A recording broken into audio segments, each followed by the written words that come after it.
கர்த்தருடைய பரிசுத்தமான நாமம் மகிமைப்படுவதாக. ஆசீர்வாதமான ஒரு நல்ல காலவேளையிலேயும் பாளையங்கோட்டை இந்திய தேவ சபையிலிருந்து காலை மன்னாவை உங்களுக்கு வழங்குவதில் மிகுந்த சந்தோஷம்.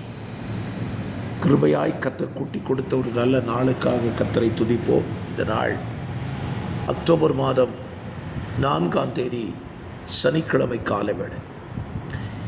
இந்த காலவேளையிலையும் நம்முடைய தியானத்திற்கான அதிகாரம் 1 சாமுவேல் 18வது அதிகாரம். இந்த அதிகாரத்தை இன்றைய நாளிலே வாசித்து தியானிக்க கர்த்தர் உங்களுக்கு உதவி செய்வார். 30 வசனங்களை உள்ளடக்கின ஒரு அதிகாரம். இந்த அதிகாரத்தின் சாராம்சம் தாவீதை குறித்தும் யோனத்தானை குறித்தும், தாவீதுக்கு விரோதமாய் சவுலின் தாக்குதலை குறித்தும், தாவீதினுடைய திருமண வாழ்க்கையை குறித்தும் இந்த அதிகாரத்தில் நீங்கள் வாசிக்கலாம். இந்த காலவேளை தியானத்திற்காக 18ஆம் அதிகாரம் 1ஆம் வசனத்தை பாருங்கள்.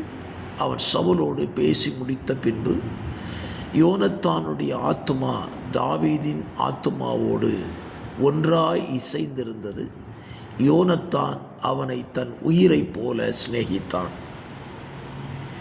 தாவீதின் ஆத்துமாவும் யோனத்தானின் ஆத்துமாவும் ஒன்றாய் இசைந்திருந்ததாம். இந்த காலங்களுக்கு தேவையான ஒரு வார்த்தை, ஒன்றாய் இசைந்திருக்கிற அனுபவங்கள். இன்றைக்கும் பல நேரங்களிலே இந்த அனுபவங்கள் விசுவாசிகளாகிய ஊழியர்களாகிய நமக்குள்ளே இது வருகிறது இல்லை. இசைந்து போகிறதான ஆத்துமாதான் தேவனுக்கு பிரியமானது. சரி, தாவீதின் ஆத்துமாவும் யோனத்தானின் ஆத்துமாவும் இசைவதற்கான காரணம் என்ன? 2 பேருக்குள்ளேயும் ஒரே நோக்கம் இருந்தது. ஒரே நோக்கமும் ஒரே சிந்தையும் இருந்தால் இசைந்து வாழ்ந்து விடலாம். கணவன் மனைவி இசைந்து வாழ வேண்டுமா? ஒரே நோக்கமும் ஒரே சிந்தையும் இருக்க வேண்டும்.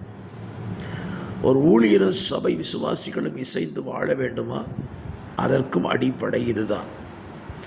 ஒரு மனமும் ஒரே சிந்தையும் இருந்தால் எங்கேயும் இசைந்து விடலாம். பாபேல் கோபுரத்தை அன்றைக்கு இருந்த ஜனங்கள் கட்ட காரணம் என்ன?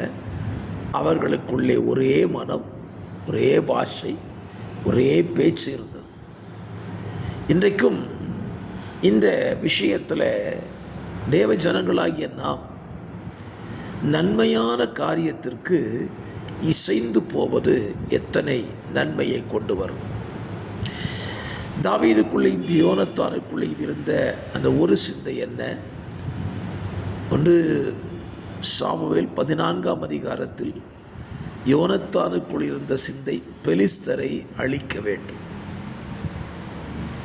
1 சாமுவேல் 17ஆம் அதிகாரத்தில் தாவீதுக்கு இருந்த சிந்தை என்ன?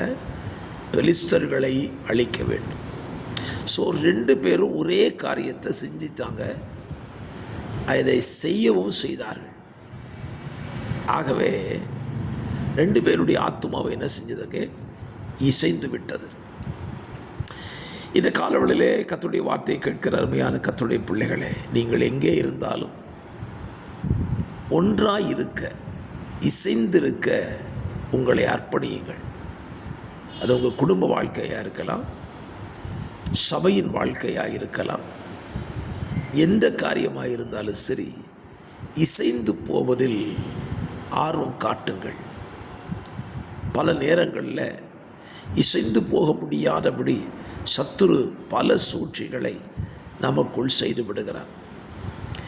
இதை நாம் கண்டுபிடித்து நம் நடுவில் இருந்து அதை அகற்றி தேவனுக்கேற்றபடி ஒரே சிந்தை, ஒரே இருதயம் உள்ளவர்களாக மாற்றிக்கொள்வோமானால் அது ஏராளமான நன்மைகளை நமக்கு கொண்டு வரும். ஜெபிக்கலாம். பரிசுத்த பிதாவே, இந்த நல்ல காலவெளியிலேயும் யோனத்தானை தாவீதைப் போல எங்கள் ஆத்துமா ஒன்றாய் இசைந்திருக்க எங்களுக்கு அனுக்கிரகம் செய்யும். வார்த்தையை கேட்கிற நம்முடைய பிள்ளைகளுக்கும் அப்படிப்பட்ட அனுக்கிரகத்தை கொடுத்து அவர்களை நடத்தும்.